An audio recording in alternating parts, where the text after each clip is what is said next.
Welcome to Brain to Brain. This episode is absolutely fascinating. I sit down with Laura, who is a speech pathologist and also a TBI survivor. Y'all, this is the best of both worlds because I and so many other TBI survivors have worked with speech pathologists. Speech therapy, that is something I've been to countless times, as of other individuals with TBIs. This person, Laura, gives a viewpoint from both sides of the table. You're going to love it. Enjoy. Welcome back to Brain to Brain. We have a very, very exciting and motivational guest today. Today with us is Laura. Laura, how you doing? Good morning. Doing well. Thank you. Man, thank you so much for being here with us. Your story, I've been reading up on it. It's absolutely incredible to see what you have done since your brain injury. Well, the same could be said about yourself, and I'm honored to be here. Thank you. Thank you. Thank you. So let's just dive right into it. Before your accident, can you share with us the life before, what you were doing before the car accident and your day-to-day lifestyle? Sure. So, in spring of 2012, I graduated with honors from my Master's of Speech Language Pathology program. I moved back to Maryland. I was in Tennessee. So, I moved back to Maryland, and that year I completed two half marathons. I was training for a Tough Mudder obstacles race. I was very involved with activities at my church where I led Bible studies for high schoolers. And then halfway through my intensive clinical fellowship, my grandmother passed away. Man, goodness. And well, I'm sorry to hear about your grandmother, first and foremost. And also it sounds like you lived an incredibly physical lifestyle. Yeah, I'm grateful that I went into the spoiler alert. We'll talk about the accident, but I went into the accident in one of the best shapes, physical shapes of my life, for which I'm really grateful for that timing. Absolutely. So, just so I get a better idea of this and our listeners as well, it seemed like your focal points in life were your academics, your professional career, your physical lifestyle, and your religious background. Yeah, those were all very, very important and are primary targets of my life. I also was very involved with musical activities. By the time of the accident, I'd been playing cello for a couple decades, and I also played banjo for fun, a little guitar, piano, but main was cello. Okay, now you're just showing off. You know, No. you do it all. That's incredible. Was the instrumental or the music background something you had picked up as a child? Was it just a hobby, or were you also doing this professionally as well? Just for fun on the side, I started cello as a young child. And then I played throughout high school and college. In grad school, I started just doing it for fun. And in fact, I have a photo, I don't remember it, but shortly before I graduated with my master's, a friend in my grad school program and I played an open mic night, and we performed that night a song that she had written about a friend who had died in a car accident. Oh my Um, gosh.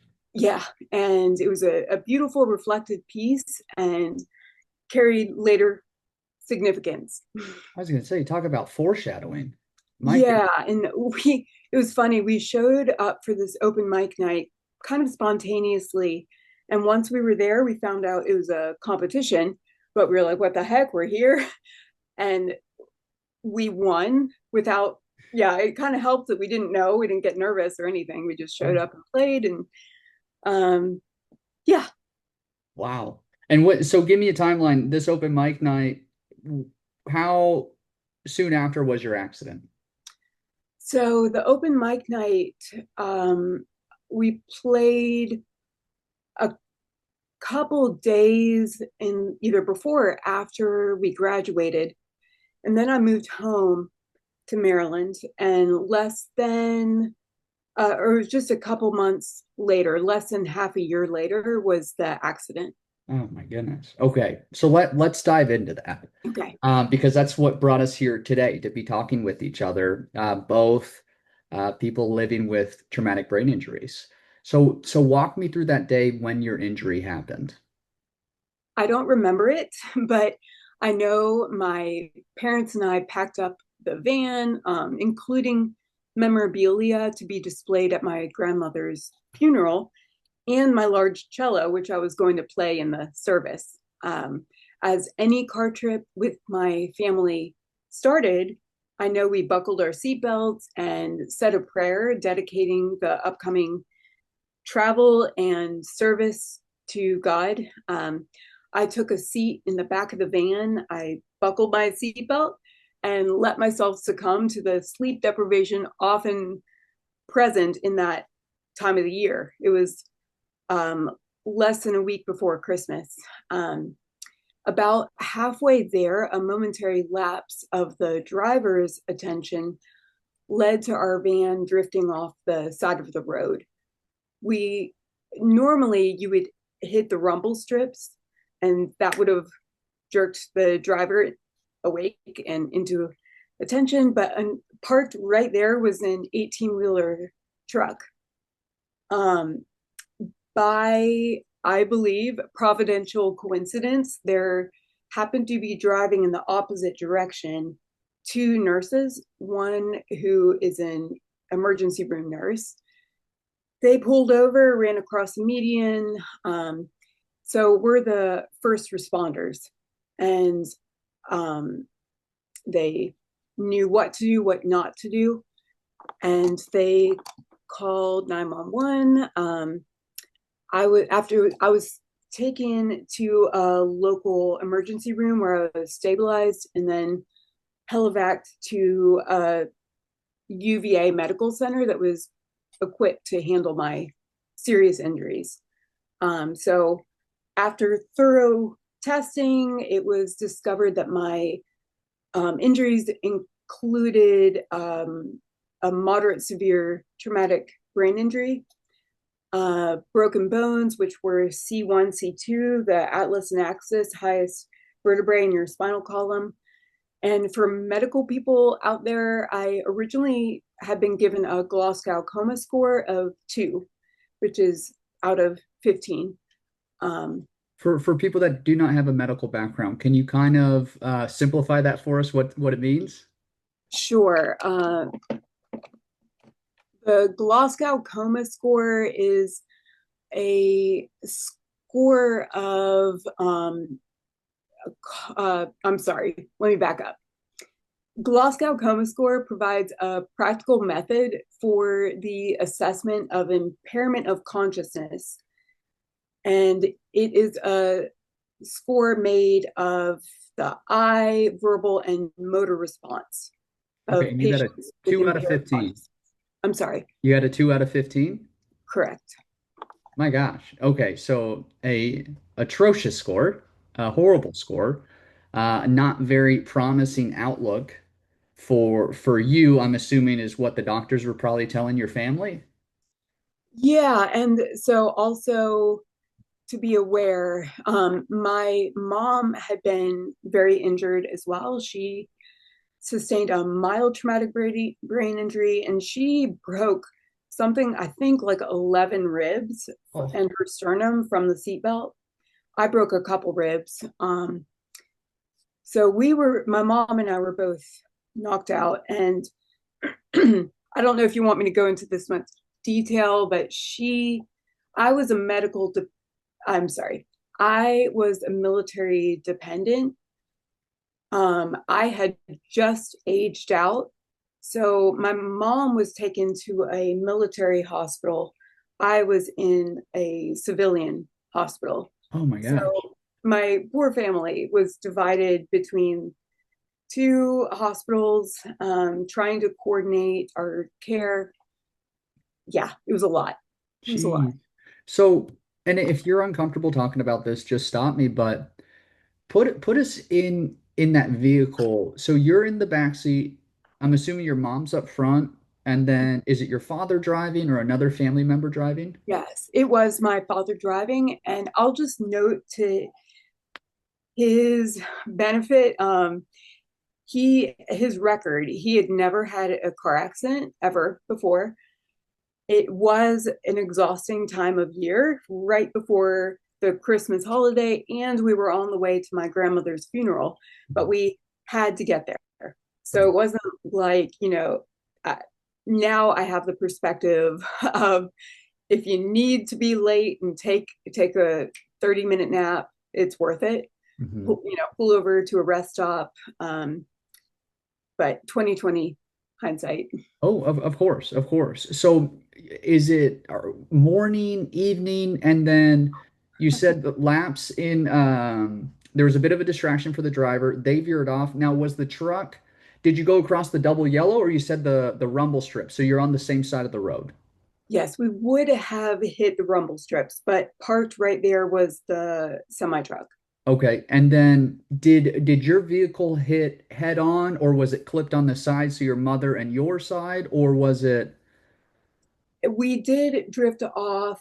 We hit the side. Um, yeah, if you look, and I've got pictures I found online of and confirmed with my family that that was it. From a local news crew, I've seen photos, and the front of the van was like an accordion crunched in. Providentially, my mom was sleeping with her legs tucked up under her, and the van was like an accordion crunched in. So well, she's lucky she didn't lose her legs then. exactly, slash life with Wow. Oh that. yeah, of course, of Right, course. My right. goodness. So Um, you're knocked unconscious. You said I mean, this is all secondhand information. You don't remember any of this. correct. What what was your first memory after the accident? What do you remember first? I, being the organized type of person I am, I would love for there to be a date of now my consciousness started on this date, but that's not how memory works. I was inpatient for 72 days, none of which I remember at all. My memories drift in sometime after I was discharged home in a wheelchair. My memory has been impacted ever since the accident, though I do know it's been slowly and painstakingly improving ever since. Mhm. Initially, my poor short term memory, excuse me, earned me the nickname of Dory from Ah. Finding Nemo, which you may relate to. Mm-hmm. Oh wow, man, that's a cute nickname. So okay, so you're diagnosed with a severe traumatic brain injury. You've broken several bones in your neck. You've broken several ribs. My jaw as well. Oh goodness. Okay. I mean, completely beaten up and broken in this accident. You're in the hospital for 2.5 months, 72 days, you said. Were you intubated? Were you in a coma at all? Yeah, I was in coma at the site and then put in a medically induced coma, which I think I've heard it was about a week. It wasn't nothing crazy long, but then consciousness slowly drifted in. Um, and sorry, I'll stop there. Continue. Yeah, yeah, What was you're the fine. question? I see it's kind of interesting. Granted, completely different accidents, but some of ours parallel. A semi truck was involved in mine. It lost its rear wheels, so I didn't collide with it. It just their wheels jumped the median. So we both have semi trucks involved in our crash. Yeah. Yeah, woo! And then I was in a coma, medically induced coma for 2 days. Now, when I was discharged, thankfully I had the ability to walk. I could use my arms and my legs, but I did break my neck in two places. C6 and C7, so a little bit lower than where your brakes were. But you had mentioned when you were brought home, you were in a wheelchair. So did you lose motor function from the brain injury? You talked about your nickname being Dory.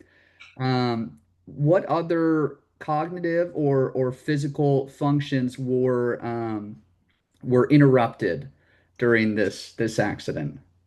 And that is the toughest question yet because there are many contenders, but I'll break it down into categories. So, physically, correct, I had to work up from a wheelchair to a walker to a quad cane, then a cane to walking unassisted for extended lengths.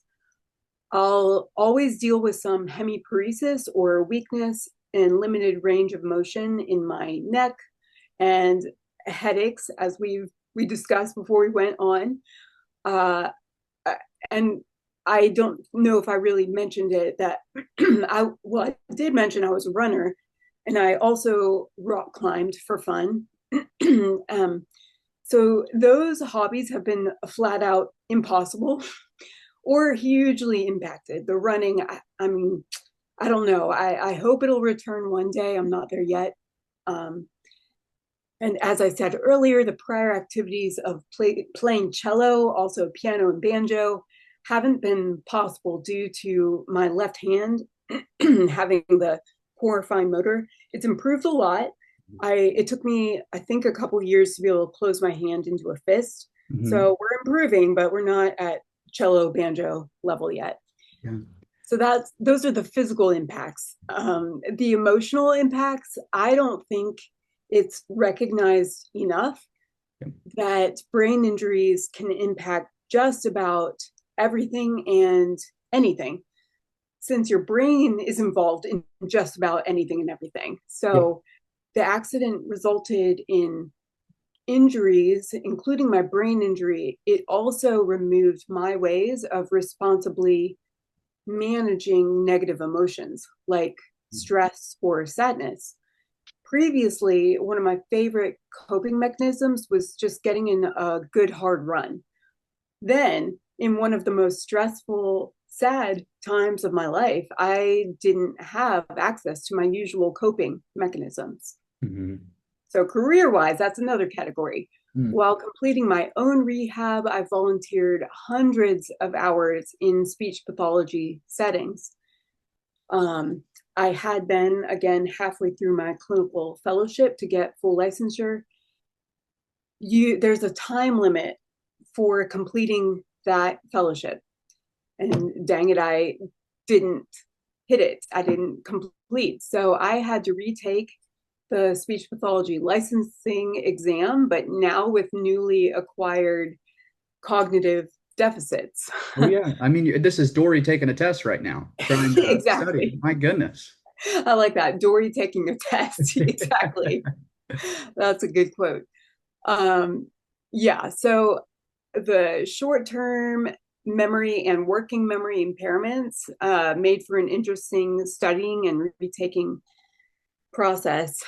Also, tough were the social impacts. Yep. So, socially, for over a year, I had the loss of driving and was navigating friendships with peers who, to no fault of their own, couldn't empathize with the challenges and realities I was facing, or even how to connect with someone who back then felt like a shell of the person I had been.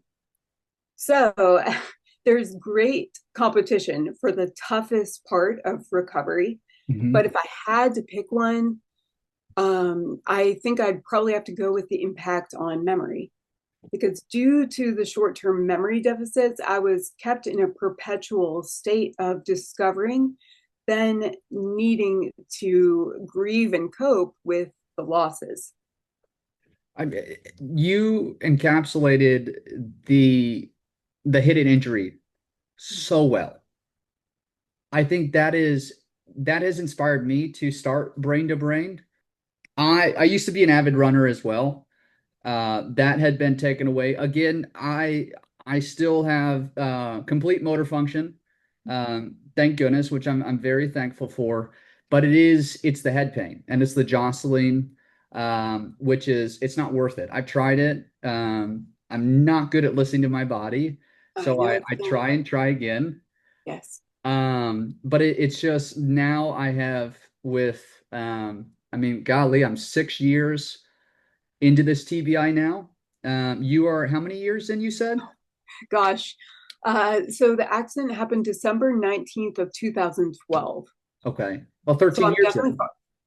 I'm farther along than you. You are. You're a veteran. Gosh, Hey, I guess I hope to be like you by the time I'm at your benchmark. Because you're doing it's great. incredible. I mean, what's fascinating, and I need to see this is almost like I'm all over the place since the brain injury. I need to stay on track, but I just don't want to miss this train of thought. You are a speech pathologist. Yes.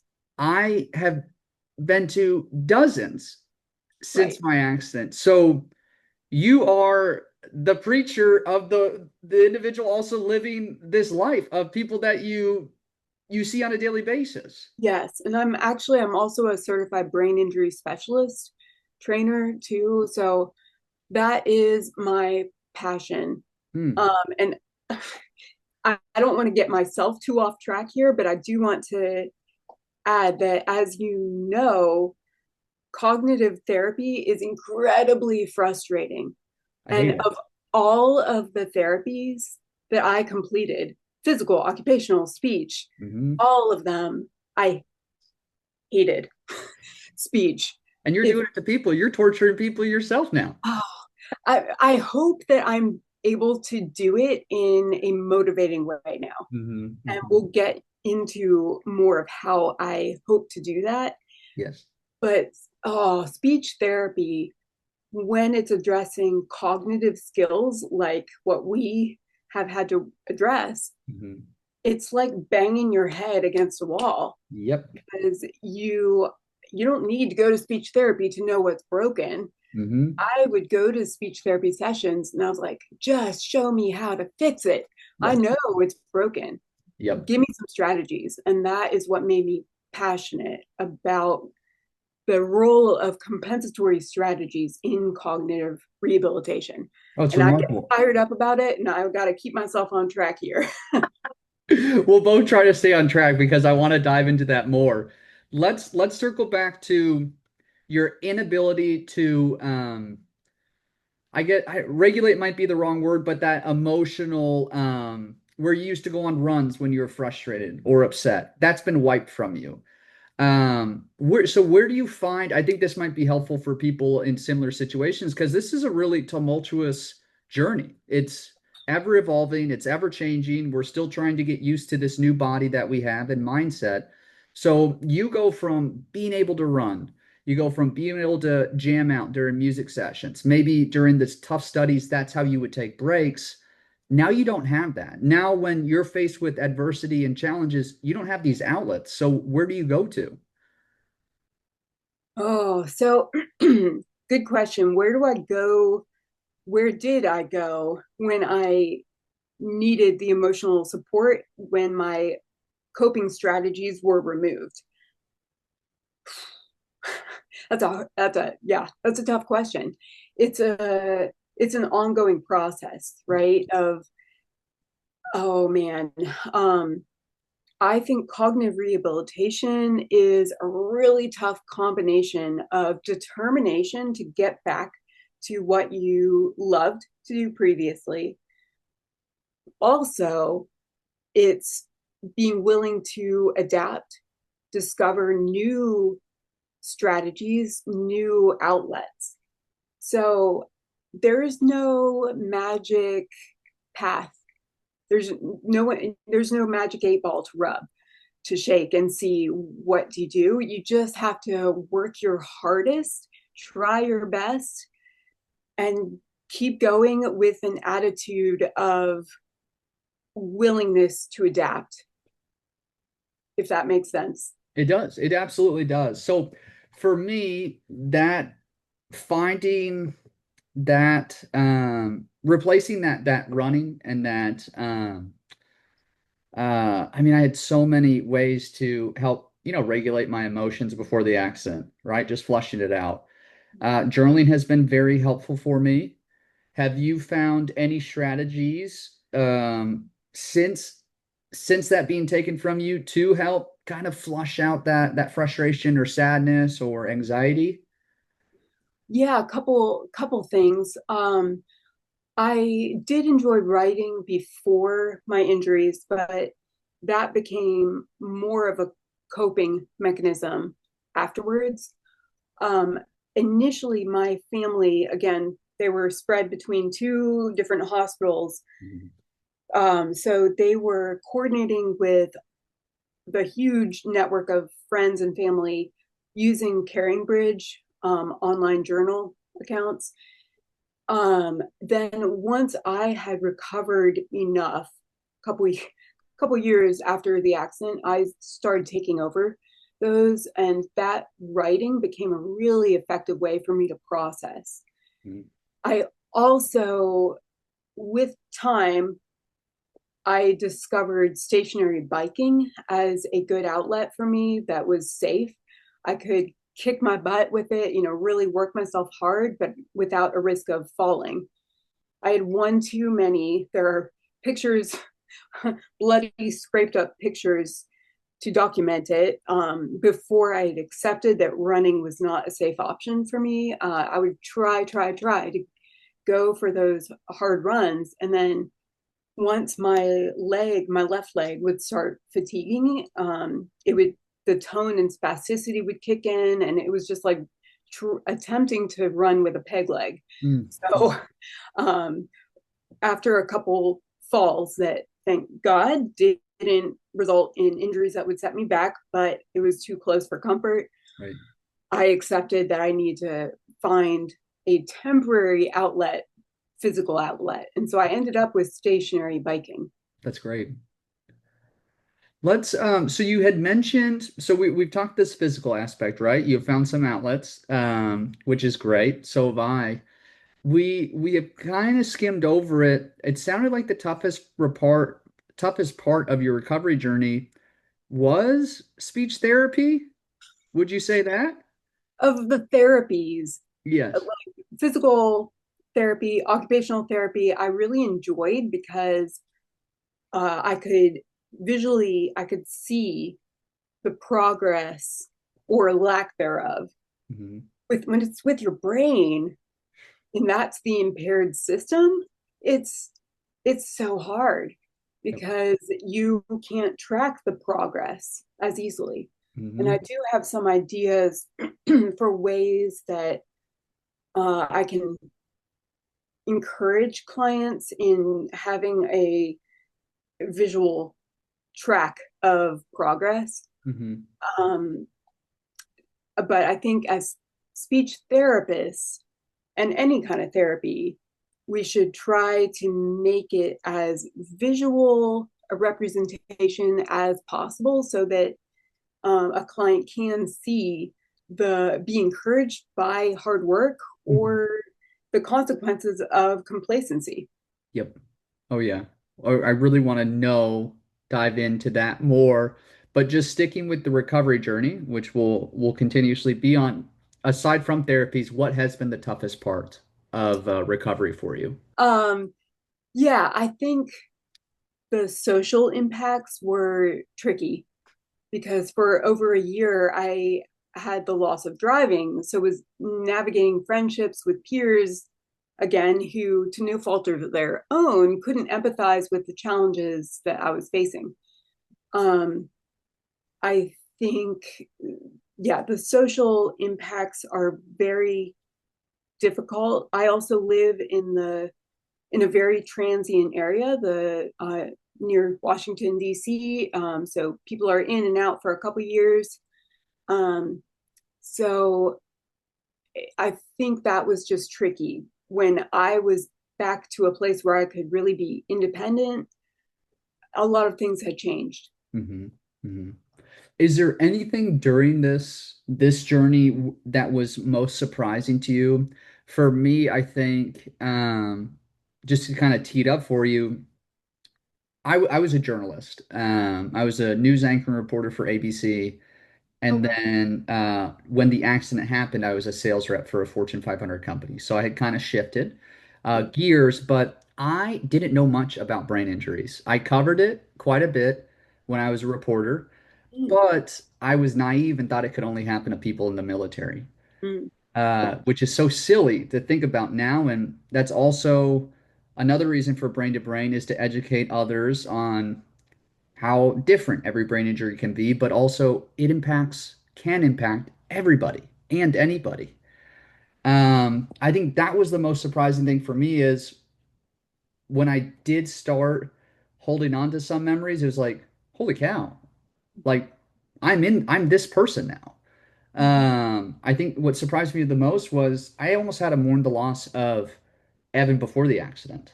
It was that kid's never coming back. And working towards that in all the rehabs, thinking, hey, once I graduate from this rehab, I'm done. That's it. It's over.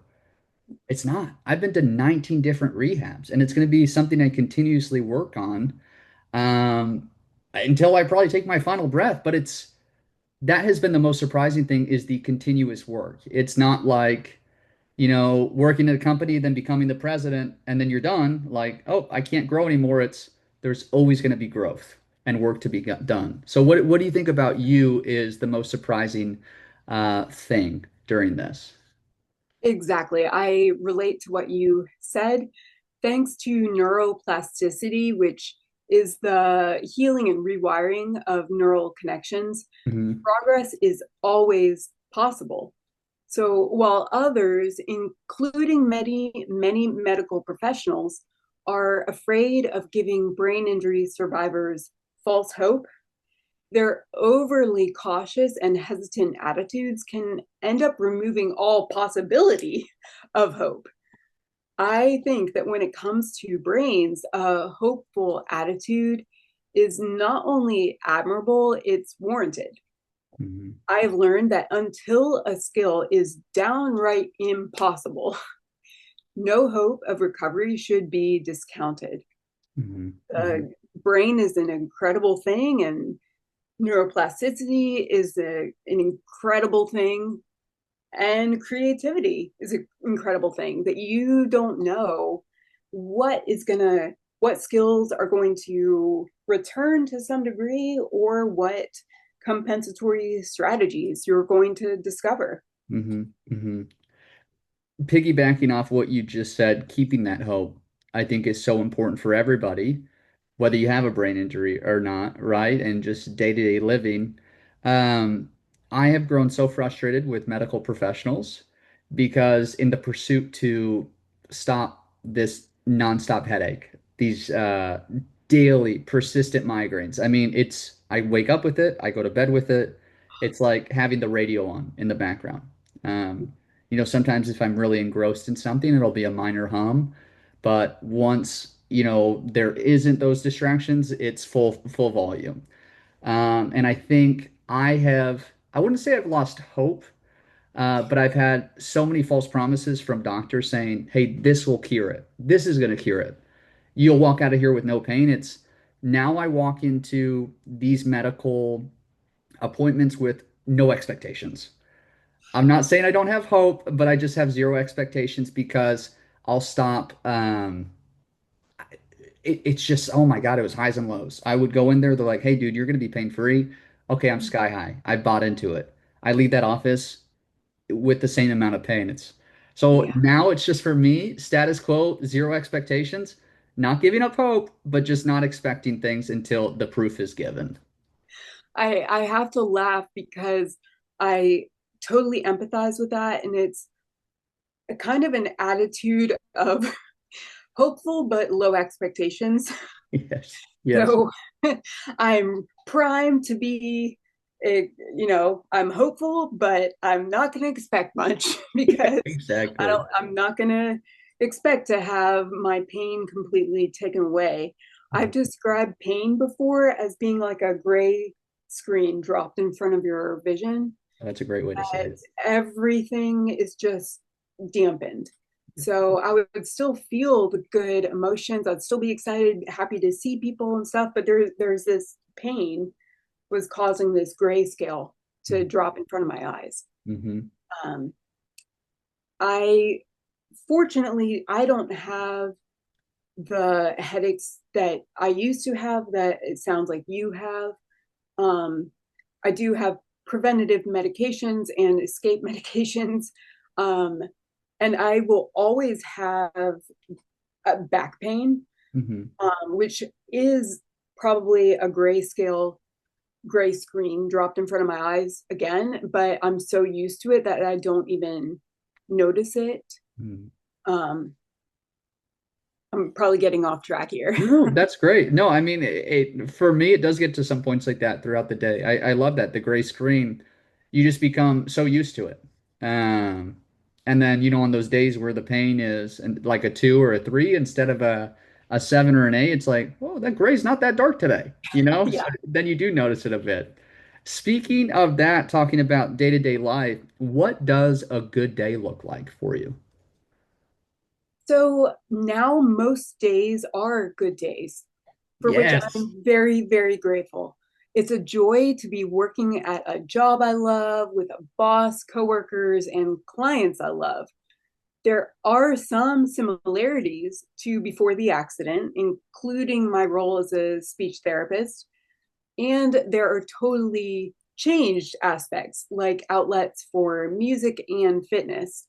For example, since cello and running aren't currently possible, with time, I've been ready to embrace new outlets for those areas, which for me are playing the hammer dulcimer and getting in hard workouts on my stationary bike. So importantly, though, I've learned that a good day has less to do with situations Mm. and more to do with my outlook and response. Mm. So further, during my recovery, I've become passionate about the importance of maintaining a growth mindset, which you may have interacted with in your recovery. So in with a growth mindset, potentially discouraging or frustrating events like forgetting something at home happens all the time Yep. can be reframed as opportunities to identify areas in need of strategies.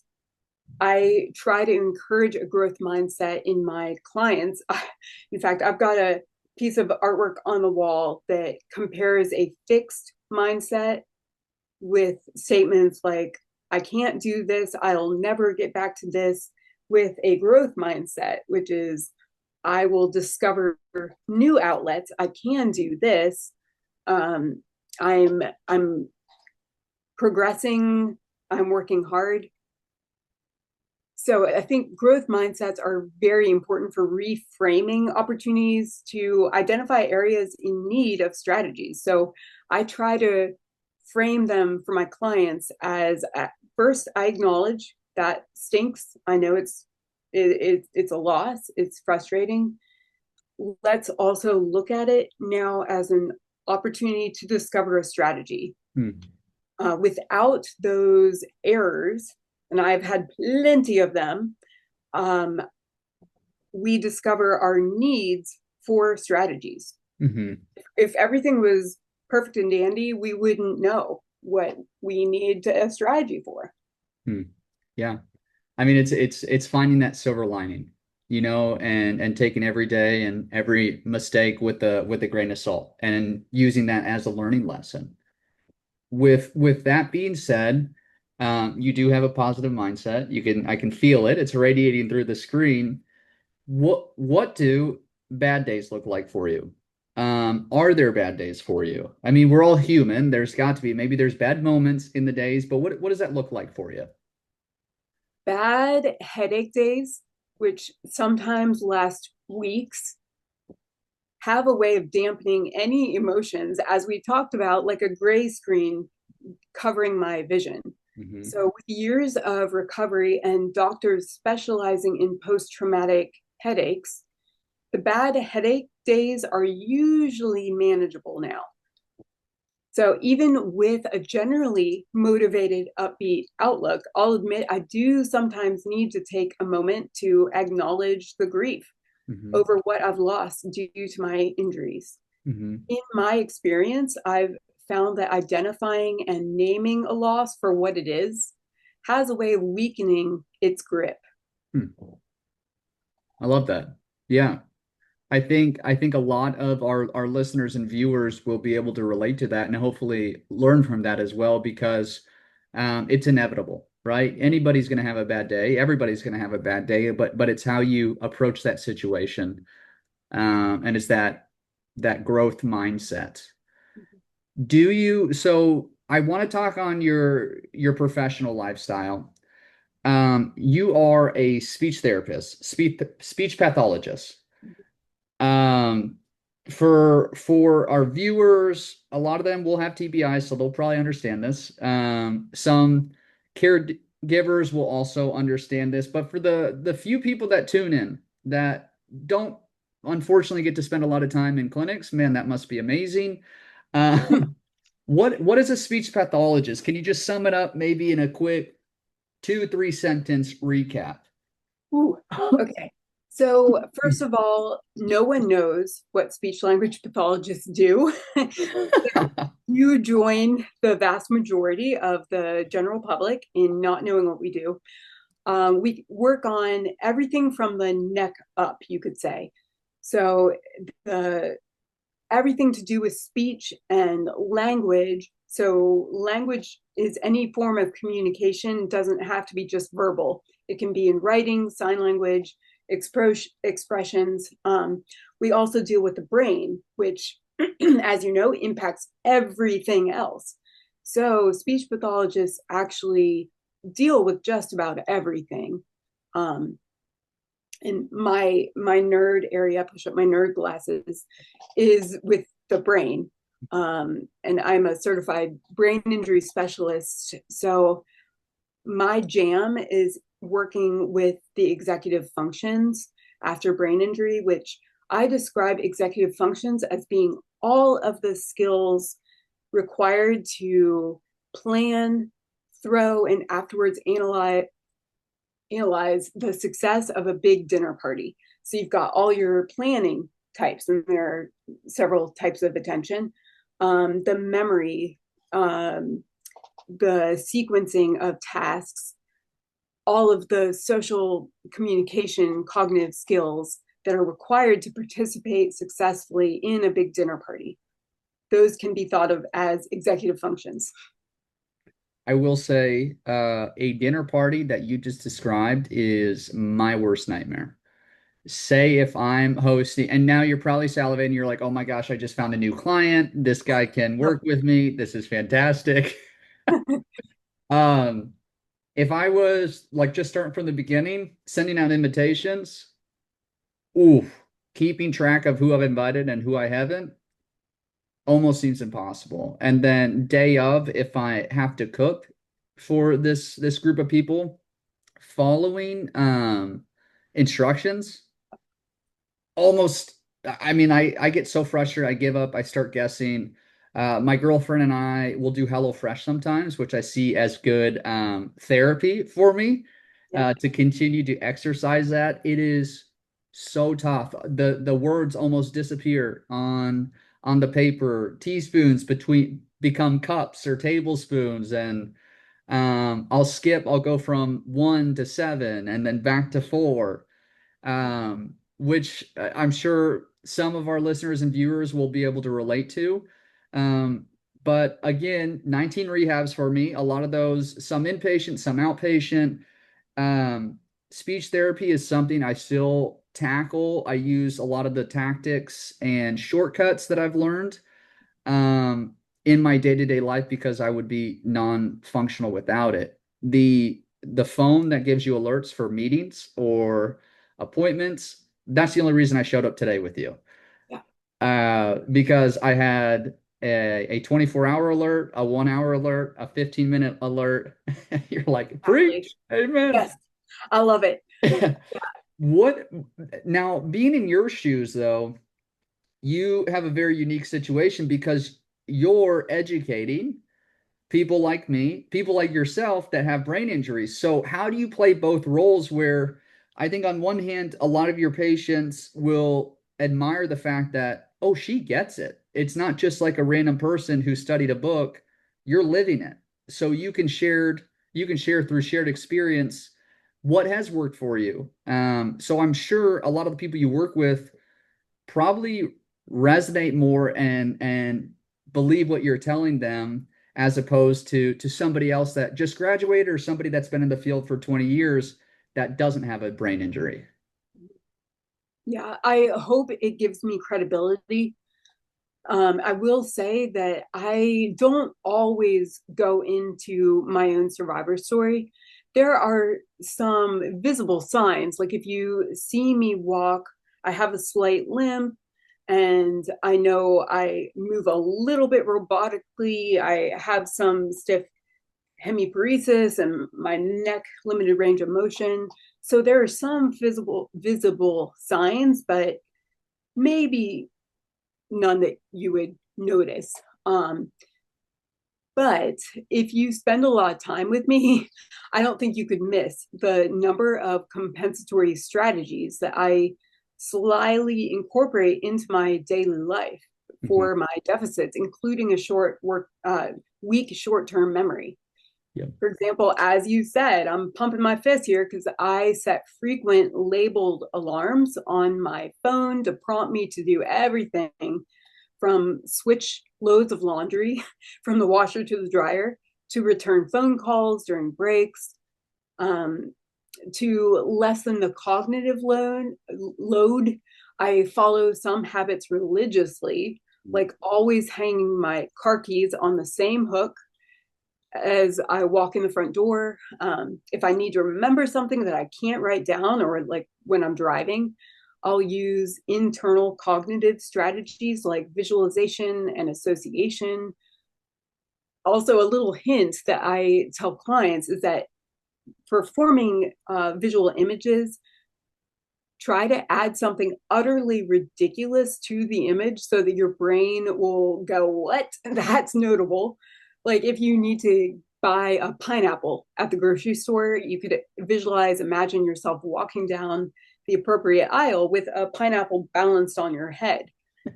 So maybe some people on the outside can get a false sense of ease with which I manage daily life, but what they may not see are the many, many intentional strategies and methods that are at work in the background. Now I do have to ask. You talked about having that imagery of something that is totally wild or will keep your memory.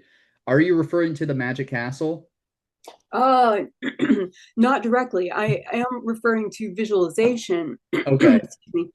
But yes, the castle, the memory palace. Memory Palace, Um, that's what it is. yes, Yeah. yeah, yeah. Right. That's an example that many people have heard of, where you can imagine this elaborate palace castle where you place certain items. And I don't remember the guy's name.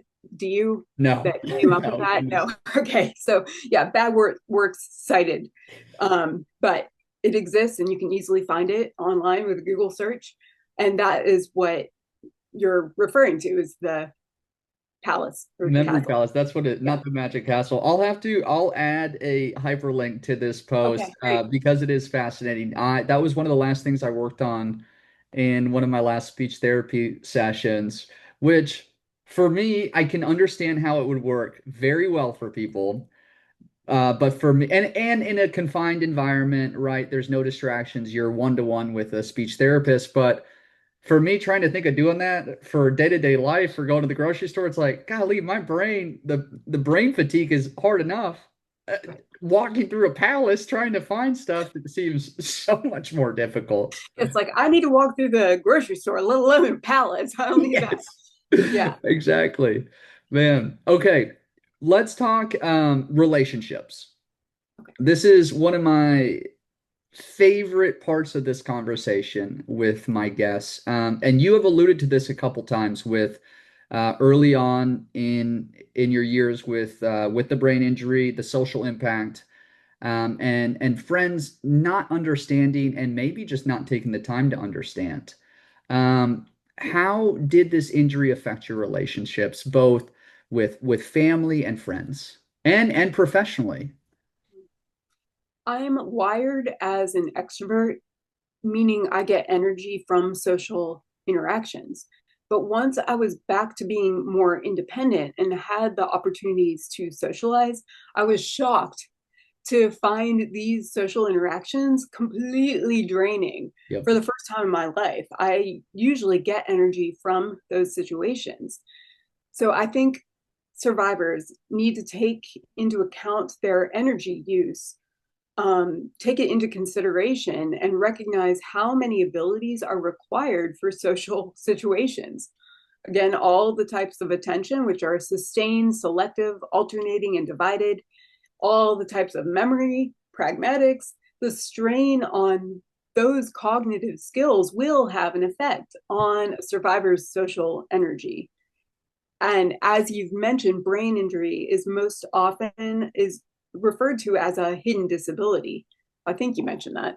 Yeah. Yes. um, Meaning there may not be, oh yes, any visible indicators of cognitive deficits, leading to the necessity for self-disclosure and explicit requesting of accommodations.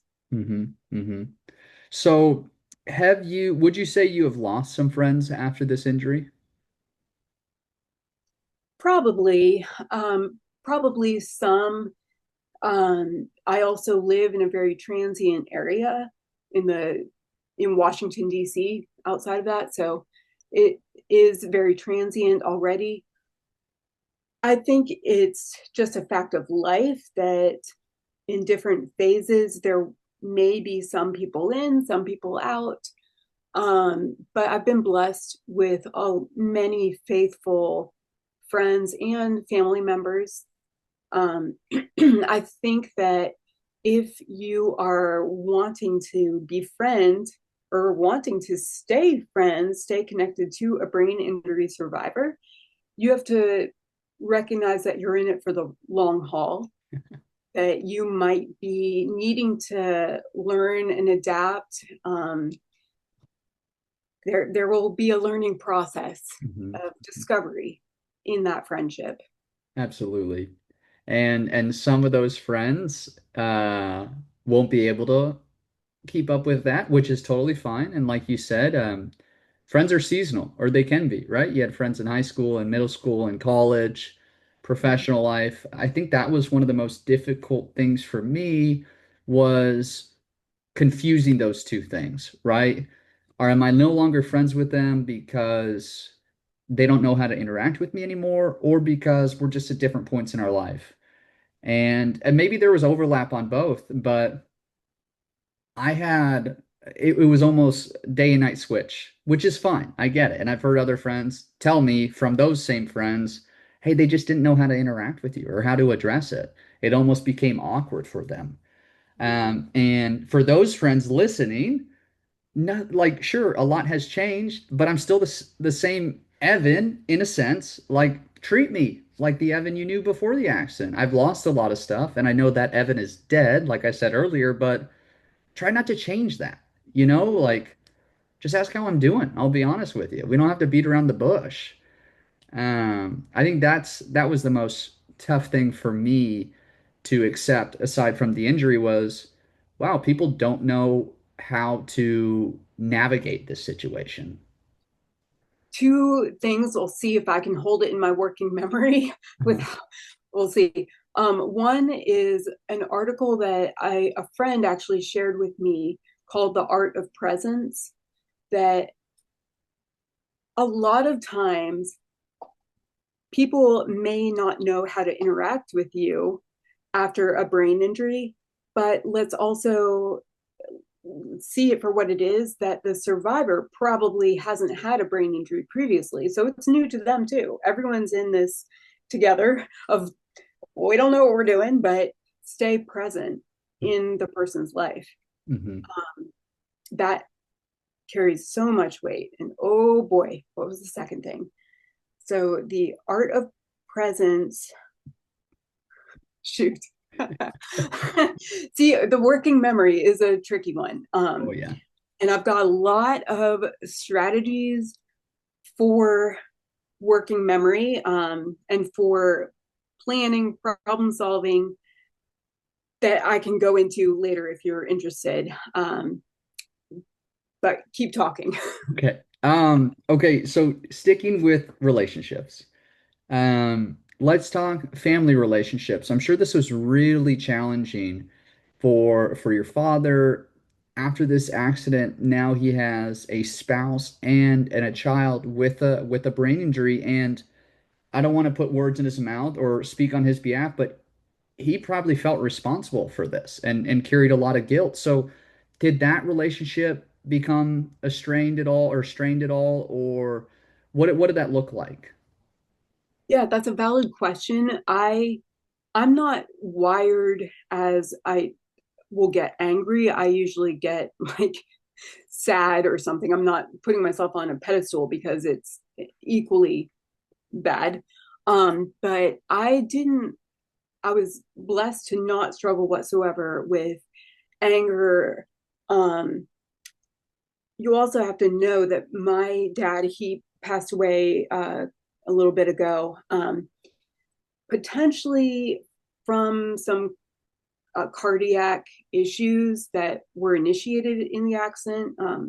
We'll never know, but and then he acquired a seizure disorder that, yeah, potentially there was some tie. But I only gained respect for him because it would be so easy and natural to be enveloped by a sense of guilt. He was such a selfless man that he didn't want any attention to be taken from my mother and myself. Hmm. So he just denied himself that self pity, the guilt. I know he had it, I know he had it, but he was incredible. What a fantastic man, and I'm so sorry for your loss. I believe I'll see him again, so Yeah. I'm happy about that. But I'm also, there was a sense of I am relieved for him that he's no longer dealing with um that presence of, I don't know, I don't want to put a title on it, but of guilt, or I was kind of relieved for him when that was done. Hmm. Hmm. Do you, what do you think? You're a very religious individual, which I love. Do you think that has been the strongest sense of support that you've had through recovery? Would you say it was your parents or family members? What gave you the greatest source of support during this recovery? You made a great list there. I would say all the above. My spiritual beliefs as a Christian have been my greatest source of assurance outside of circumstances, Hmm. because I truly believe the best is yet to come.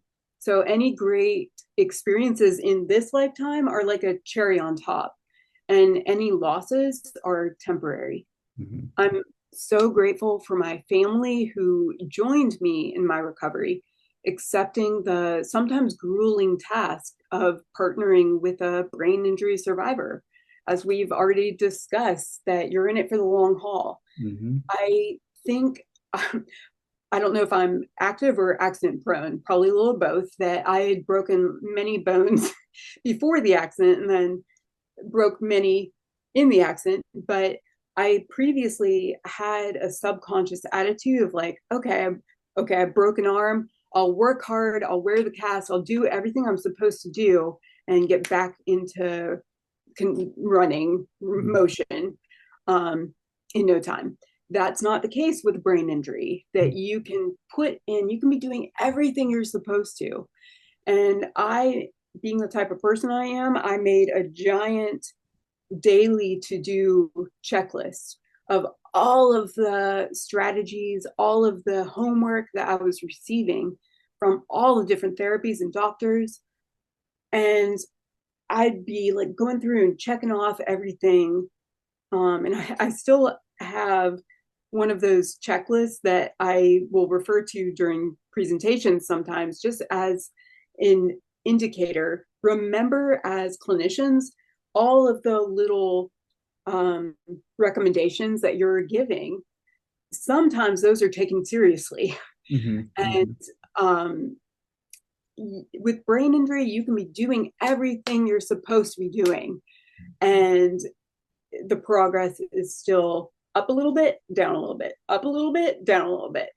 So you have to have the long view. Mm-hmm. Mm-hmm. Uh, the best attitude that when I was able to keep it was a growth mindset of knowing, okay, I'm going to do everything I'm supposed to. I'm going to try my hardest. It might not be going as fast as I want it to go, but I'm not going to be staying where I am. Mm-hmm. Oh, that's a great viewpoint.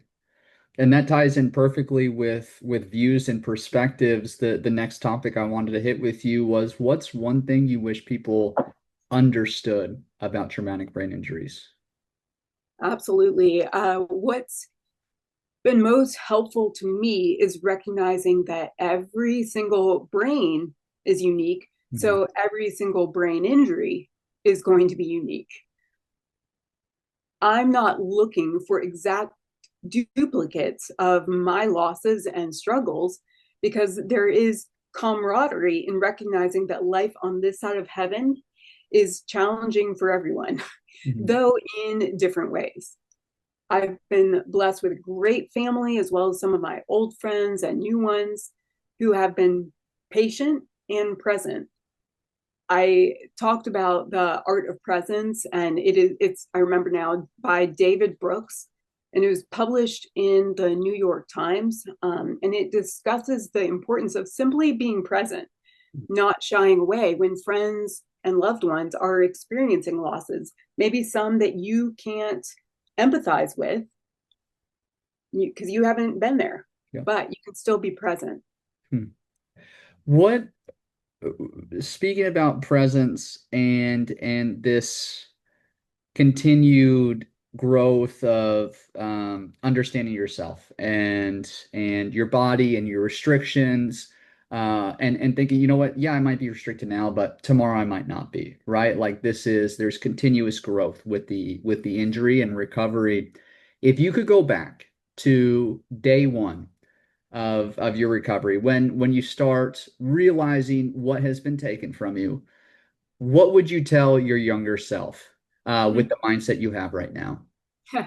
Well, I was in medically induced coma on day one. So I'll Okay, fast when you forward. Yeah, let's do it when you wake up. I could talk to myself, but I wouldn't be able to respond much. But I'll fast forward to the initial months and years once Uh-huh. I was home again. I'm often a planner by nature, but I would encourage myself to just focus on one day at a time. Mm, I've described it to clients as having on the blinders, like horses wear. Sometimes I think they wear them during races so they uh, can't see around them. They can only see what's in front of them. And I'd encourage myself to just focus on one day at a time, mm, to prayerfully aim to do my best with each day, but don't try to look too far ahead. And to keep intentionally celebrating the wins using what I came to call a journal of successes that I mm. can talk about. Yeah. Well, let's dive into that. The Journal of Successes. Is this was this a daily thing you kept? Is this a what it because I think that's something heck I could even benefit from or other listeners because it is important to highlight those wins. Yes. During the earlier days of my recovery, I found that I was only remembering what had really impacted me emotionally, which for an overachiever, like I had the runner mindset that you may relate to. Um, for an overachiever like myself, those were often the discouraging, even sad moments that I was remembering. So, to counter that negative bias, I formed what I call a journal of successes, where I could record any of the seemingly small wins in my journey. In that journal, I have a record of the first time I figured out a compensatory trick for pulling my hair into a ponytail, despite my left hand's weakness, to when I passed the driver's retraining course, to Mm, when I drove on the DC Beltway again. Um, I had a poster in my room for a while that said something like, enjoy the little things in life because one day you may look back and realize those were the big things. Hmm. And yeah, I think that having that perspective of identifying and celebrating those successes, no matter how seemingly small they may be. Hmm. Hmm. Definitely something everybody in day-to-day life should consider doing, even if they don't have a brain injury, because I think we get so caught up in the things we aren't doing, or should be doing. Whereas, like the fact that we both got out of bed today is pretty remarkable. That's a win in itself. On time. Exactly. Yes.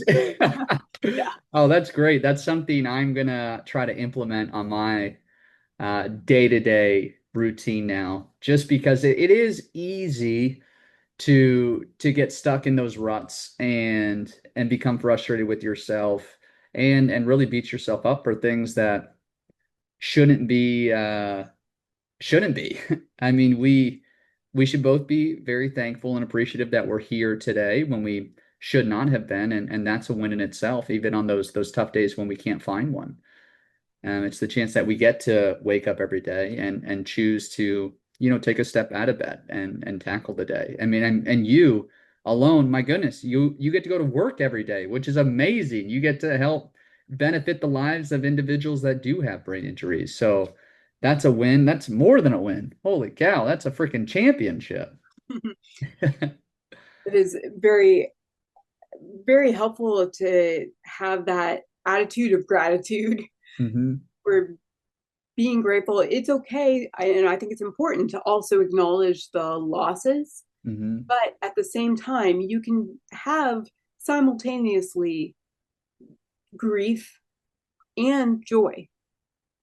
They can coexist. Definitely. Yes. Yes.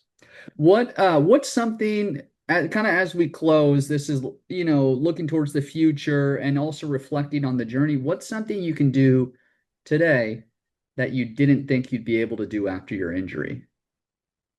Something that's been helpful, but also frustrating at times in my recovery, was the assumption that I would return to the activities and abilities I previously loved.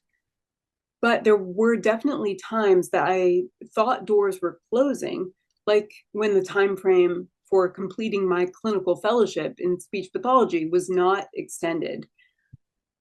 Unfortunately, there's no magic 8 ball, as we discussed, in order to shake to see what will and what won't be possible. So I think it's necessary to determinedly press on, continue, while remaining open to adaptations. It's a tricky balance, but press on with determination and while being willing to adapt. Hmm.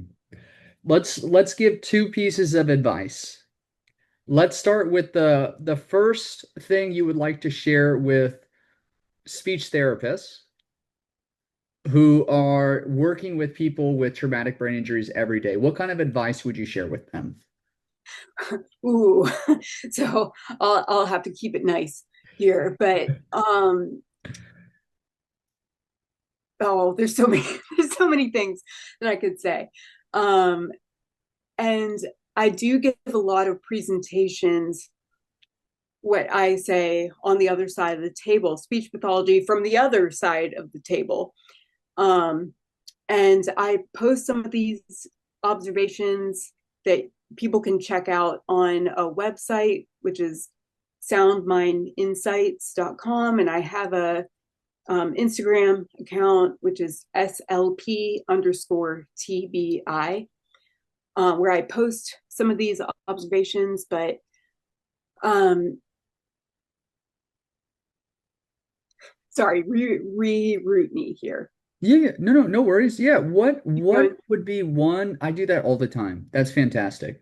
Um, so right there with you, sister. What is one piece of advice you would give to speech pathologists that work with people with traumatic brain injuries on a daily basis? okay. Right. One piece of advice, and it would be hard to limit it because I have many, many things to say. Um, but one would be recognize the role of metacognitive strategy instruction. And that's really what I've become passionate about. One of the things I've become passionate about in my recovery, which those are the metacognitive strategies are the tricks that we can use to accomplish tasks in compensatory manners.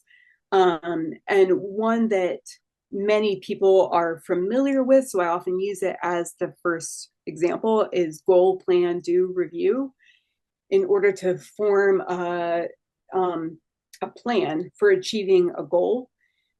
That may be overwhelming, and it's very difficult for many survivors to organize their thoughts into forming a plan that they can then accomplish. Um, but there are lots of little strategies I can give for forming plans, but then following, you have a goal and then you form a plan, you do it, then you review it, see if you've accomplished your plan. Goal, plan, do, review. And there are many other metacognitive strategies like goal, plan, do, review that I love instructing brain injury clients for problem solving, for visual attention, reading comprehension. There are all of these strategies. So to speech therapists, I would say try to incorporate metacognitive strategy instruction. And if you need to know more about that, feel free to look me up on my website or my Instagram, and you might learn a few more things. We'll definitely plug your Instagram and your website when we post this. The next piece of advice you would share, we would like to share, gear it towards people with traumatic brain injuries, whether in the early stages or in the later stages where they've been, through the rough for a decade or decades. What would you like to share with individuals with traumatic brain injuries? Oof. Um, when discouraged, I try to resist forming predictions or thoughts like, I'll never return to this or I can't do that. More productive is trying my very hardest, then just accepting the results as indicating my present abilities, that skills may very well improve despite what they are at this moment. And I may discover some compensatory strategies that will enable me to complete the goal in a new way despite challenges. Hmm. There we go. I love this because we get both perspectives. I mean, you really encompass it all, the battle within and then, the battle on the other side of the table, pushing us individuals to become better and um chase that lifestyle where we can use these strategies to benefit our day-to-day life. Okay, final question I have for you. What is next for you? What does the future look like for Laura with a traumatic brain injury as a speech pathologist? What's next? Again, never say never, because I am considering doctoral programs which would provide additional instruction and credibility for the cognitive rehabilitation I love to support in other brain injury survivors and clinicians. And I'll continue. I don't post very often on my website, Sound Mind Insights, but my goal is for it to provide access to education and therapy that I'm uniquely equipped to provide after sitting on both sides of the speech pathology table. Hmm. And I'll continue posting observations and strategies on the Instagram account SLP underscore TBI, and stay open. I don't know. I don't know what's ahead. And I do love my stationary Peloton bike. I love it, but it'd be cool if I got back to running. We'll see. I still have the left toe catching, especially when I start fatiguing, which as a runner, you push yourself until you fatigue and then you push yourself. Yep. So it's just been so hard in my recovery to learn how to keep pushing myself, but to listen to my body. Oh yeah. I struggle with that. I It's so listen to hard. my body. It's so hard. And with headaches, it's been so hard for me Oh, to learn because as a runner, and you'll empathize with this, you learn to just ignore pain. That's you wouldn't get anything done if you responded to every pain. yep. But with a headache, with these post-traumatic headaches, if you wait, if you just push through it, you might enter the land of no return, where a headache is now no longer responding to your rescue medications. So Hmm. you have to listen to those initial signs. It's so hard. Well, hopefully one day I'll learn that lesson. But I'll blame it on the short-term memory, right? No, it's just I think for me it's just missing out on those small moments with friends, family, my girlfriend, and pushing myself through that. So I don't know. I crave it. I crave life after losing it that day in the accident, but now it's I don't want to miss anything, and I pay for it at the end of the day or in the moment. But one of these days, one of these days, I'll figure it out, so I'm not overdoing it too often. Oh, it's hard. Hmm. I think that so the one thing I would want to encourage other survivors with is to keep pressing on in your rehab while balancing that determination with willingness to try out compensatory strategies for achieving your goals. Hmm. Hold on to that belief that you can return to a meaningful life you love, even if it may look quite different than it did before. Mm. Look at that. Spoken like a true TBI survivor and speech therapist. A perfect twist. All right, Laura, that's it. That's it for Brain to Brain. You have been absolutely incredible. You've been inspiring. What you've been able to accomplish since that hideous accident is encouraging to me, and I know everybody that listens to this. So keep being you, keep kicking butt.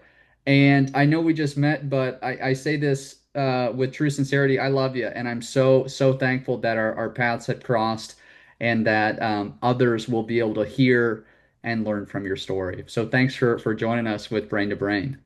Oh, my pleasure. And thank you so much too. It's very unique to be able to share these observations with a brain injury survivor who's like, I gotcha. I know what those awful headaches are like that you and learning that balance of determination but responsiveness too. That's so hard. It So is, thank you for this opportunity. I really enjoyed it. of course.